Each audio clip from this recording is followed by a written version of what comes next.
nouvelle façon de voyager.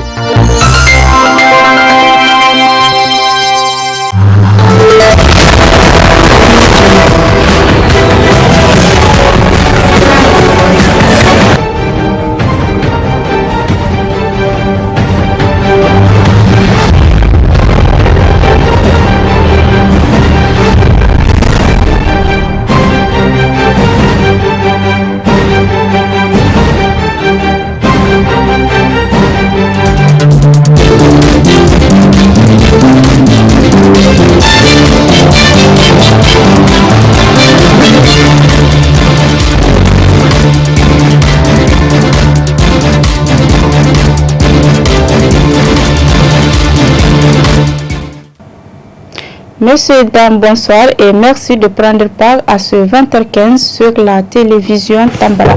À l'ouverture, l'honorable député d'Andobi a remis un don composé des livres de physique, chimie et de mathématiques à la direction régionale de l'enseignement secondaire de Niamey. Cet événement s'est déroulé ce 1er avril 2022 en présence d'une équipe de la télévision Tambara, Ibrahima Abdelkader et Abdel Nasser Abdou. Il s'agissait d'un don de 1140 livres composés essentiellement de livres de mathématiques et de physique-chimie au profit des élèves de la classe de terminale, offert gracieusement par l'honorable député d'Andobi, soucieuse du niveau d'études des élèves nigériens en général et celui des futurs bacheliers en particulier. C'est un geste qui est plein de signification et ça vient au bon point. Et pour qui sait lire entre les lignes, au-delà du geste, elle nous envoie un message fort. Après 6 mois de travail, elle est en train de nous dire, eh bien, messieurs et dames, c'est le moment ou jamais de préparer les examens. Et elle le matérialise par ce geste. Et je crois que ça vaut son pesant d'or et c'est le lieu de la remercier encore une fois de plus. Madame la députée, je puis vous dire que notre cérémonie, elle est très modeste, mais elle restera longtemps dans nos esprits. Après 6 mois de travail sur le terrain, nous allons essayer de répartir cela dans tous les établissements secondaires publics qui ont des classes de terminale D au moins. Une initiative saluée par le secrétaire général du gouvernorat présent également à la dite cérémonie. Les annales sont composées des annales de maths au nombre de 1140. 1140 et 560 de physique. Au nom du gouverneur que je représente, au nom de la communauté scolaire de la région de Niamey, de la population de la région de Niamey, nous disons merci à l'honorable député Hassan Andoubi qui a fait ce geste combien significatif. Parce qu'elle a fait un don dans le cadre de la première priorité du président de la République, qui est l'éducation. Ces sujets de maths, ou ces élèves de maths, qui couvrent la période allant de 2000 à 2020, pour la physique de 1998 à 2020, sont un éventail important et ça ratisse large. Pratiquement tous les sujets donnés sur cette période-là sont traités et corrigés. Je pense bien que ce texte-là va aider à rehausser le taux de démission, en tout cas pour cette année.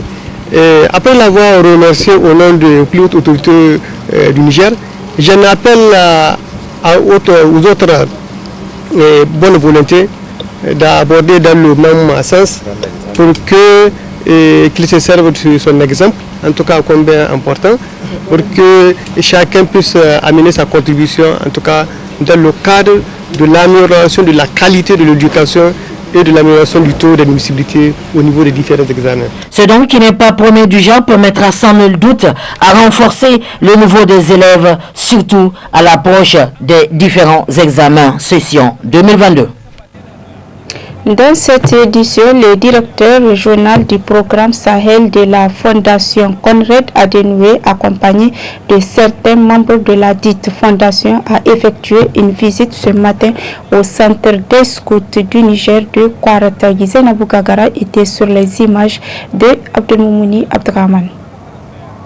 Cette visite de courtoisie du directeur du programme régional Sahel de la Fondation Conrad Adenauer, accompagné dans ce déplacement de deux membres de la Fondation au centre du Scout Niger, une association de jeunes volontaires reposant sur l'apprentissage des jeunes et surtout en appuyant les couches les plus vulnérables afin de favoriser leur insertion. C'est à travers diverses activités menées par le Scout Niger que la Fondation est en visite au centre du Scout Niger. Le commissaire général des Scouts Niger exprime ses sentiments à cette occasion. Le centre des Scouts sera à votre disposition pour d'éventuelles activités. Le centre sera à votre disposition à chaque fois que vous visiterez le Niger, et nous allons aussi mobiliser nos scouts dans les autres régions en cas de besoin pour se mettre à vos côtés. Donc je voudrais sincèrement vous dire merci au nom de tous mes collaborateurs, au nom de tous les membres de l'association des scouts du Niger pour cette visite qui nous honore à plus d'un titre. Et j'ose espérer que ça ne va être que la première visite. On aura l'occasion de vous recevoir encore et encore pour que les questions de l'extrémisme violent, les questions de la migration irrégulière, les questions de démocratie, les questions d'insertion des jeunes dans les instances de prise de décision et même les questions de sécurité alimentaire puissent être développées avec nos deux structures. Le coordonnateur de la Fondation Conrad encourage le mouvement des scouts Niger. Ce mouvement est assez formateur. Il y a plein de choses que je sais faire, que je n'ai jamais appris à l'école. Donc je pense que c'est une très bonne école de formation pour les jeunes et même pour les leaders, parce que c'est là on apprend à gérer, on apprend à diriger, on apprend à rendre compte. Parce que si vous dites qu'à la fin de votre mandat, vous avez la lourde tâche de présenter même les conflits individuels face à eux, que vous soyez apprécié, évalué, à mon avis, c'est une très lourde responsabilité. Et je voudrais en tout cas profiter de cette occasion pour encourager ceux qui ont accepté de se sacrifier pour cette noble mission. Elle a dit que c'est un travail assez noble, mais également on ne peut pas se rendre compte jusqu'à quel degré on est utile à la société. Quant au directeur général du programme régional Sahel de la Fondation Conrad Adenauer, salue cette initiative du Scout Niger. Nous travaillons dans le cadre de G5 Sahel, mais c'est le Niger que nous voulons entendre nos activités parce que vous avez des institutions d'État élues et fortes, et c'est à nous à investir plus dans votre pays très cher. Et oui, c'est un vrai honneur d'être ici avec vous, et on souhaite continuer notre coopération comme hier à la conférence de la jeunesse pour des défis, pour mieux comprendre les défis de la migration. C'est un sujet très très important pour nous, à mieux comprendre les défis de la migration, pourquoi beaucoup de jeunes vont quitter leur foyer pour essayer à prendre la route dangereuse en Libye ou en Algérie, et qu'est-ce qu'on peut faire pour créer d'opportunités d'emploi, créer d'opportunités de la paix au Niger pour les chères jeunesse va rester ici et pour attendre leur but, leurs besoins alimentaires, leurs besoins essentiels pour créer des conditions de leur vie décentes pour la jeunesse ici. Notons que les scouts Niger investit dans l'éducation des jeunes depuis sa création à travers ses multiples partenaires en vue de contribuer à l'autonomisation des jeunes filles et des femmes au Niger. L'escrime est une discipline sportive peu répandue au Niger. Le coach Mamadou Ibrahim explique quelques règles définissant cette pratique sportive ainsi que la place qu'elle occupe sur le territoire nigérien dans cet élément du studio Kalangu. L'escrime, la définition de l'escrime même est très simple à comprendre parce qu'on dit l'art de toucher son adversaire sans être touché. Il y a 3 armes différentes, dont l'épée, le fleuret et le sabre. Donc si tu es escrimeur, tu vas pratiquer plein des armes. Au Niger, il y a les ligues, donc chaque région en a. Au niveau des Niamey, il y a 4 clubs.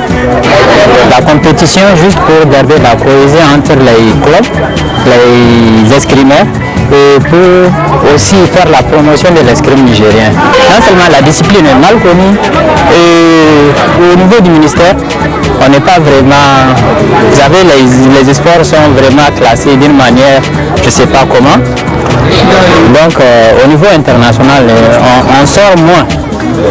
Mais sinon, on a fait des participations au championnat national, au championnat des nations, et aux Coupes du Monde, et plusieurs autres compétitions comme la CEDEAO, le côté des filles. Dès que la fille commence avec le temps, c'est le sport, à plus forte raison l'escrime qui est mal connu par les parents, même par les dirigeants. Donc du coup, côté fille là, même si elle commence, elle ne va pas beaucoup durer dedans, surtout avec le mariage et autres. J'ai découvert l'escrime dans le quartier à travers mes amis qui pratiquent aussi l'escrime. Je me suis engagée depuis 2014 jusqu'à aujourd'hui, je pratique le sport. L'escrime est vraiment pour tout le monde, pour les femmes, les vieillards, les enfants, c'est vraiment pour toute catégorie d'âge.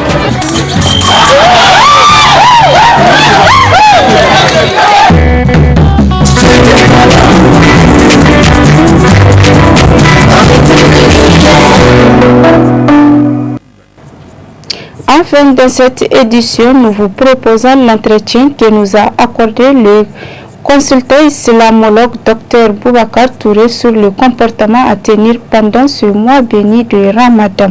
Suivez ses explications. Quel sera le comportement d'un musulman vis-à-vis à l'avenir vraiment de ce mois béni du Ramadan? La première des choses, c'est qu'il faut savoir à ce moment précis, le mois de Sha'ban, le prophète Mohammed sallallahu alayhi wa sallam, à l'approche du mois de Ramadan, et surtout le mois de Sha'ban, il fait une prière. Qu'est-ce qu'il dit en disant Allahumma ballighna Ramadan, Allahumma ballighna Ramadan. Il prie Allah le Tout-Puissant de nous faire montrer le Ramadan et de nous donner la force pour prier, jeûner en faisant les actions que chaque musulman doit faire pendant le Ramadan. En dehors de ça maintenant, comme cela veut dire si le prophète l'a fait, nous devons le faire. Donc on doit non seulement accueillir le mois du Ramadan avec joie, en priant Allah de nous montrer ce mois et d'autres mois encore, de nous prêter longue vie. Et en dehors de cela, après la prière, qu'est-ce qu'il faut faire? La première des choses que les gens doivent faire, tout musulman pratiquant, c'est le pardon. Parce que vous savez que rien en islam, toute bonne action que vous faites, Allah les accepte, sauf si vous êtes en rancune avec quelqu'un, vous l'appelez, vous ne parlez pas, là, tout ce que vous faites comme bonne action, Allah ne le tient pas en compte. Parce que le prophète nous a fait savoir que deux individus qui se coupent la parole ont 3 jours seulement. Au-delà de 3 jours, s'ils meurent, tous deux rentreront dans l'enfer. C'est la raison pour laquelle il faudra que les gens, la première des choses, le mois de Ramadan arrive, il faudra passer. Vous savez que vous avez des problèmes avec des gens, passe le premier à leur dire, à leur demander le pardon. S'ils acceptent, alhamdulillah wa lillahi nihma. Et s'ils refusent, vous êtes sauvés. Celui qui refuse d'un tempéré, quand tu meurs, il va rentrer dans l'enfer. Et s'il perdure sur ça, et toutes ces actions que tu es en train de faire, Si c'est des années, Allah ne le prend pas. Il n'a aucune récompense. La deuxième des choses, c'est comment, qu'est-ce qu'il faut faire? Il faut se préparer vous-même. Il y a la préparation physique, morale. Et il ne faut pas oublier aussi les zikr, les invocations. Il faut multiplier les invocations parce que le mois de Ramadan, c'est un mois de changement. C'est pour te permettre de changer un comportement. Parce qu'en le faisant pendant 30 jours ou 29 jours, ça sera une seconde nature pour vous. C'est comme celui qui prend les vices, il prend du thé ou même du café, hein, ou vraiment autre chose, et là, ou même vraiment la cola, donc ça devient pour lui une seconde nature, il ne peut pas s'empêcher de cela. Et là, quand vous fréquentez les mosquées à tout moment, et surtout en priant en groupe, ça sera pour vous une seconde nature. Vous ne pouvez pas prier seul à la maison. Dès qu'on appelle, parce que vous êtes habitué à ça, maintenant c'est terminé. Et c'est sur cette page des comportements à tenir durant ce mois de Ramadan que se referme cette édition d'information et les programmes en continu sur la RTVT. Passez un excellent moment avec. Au revoir.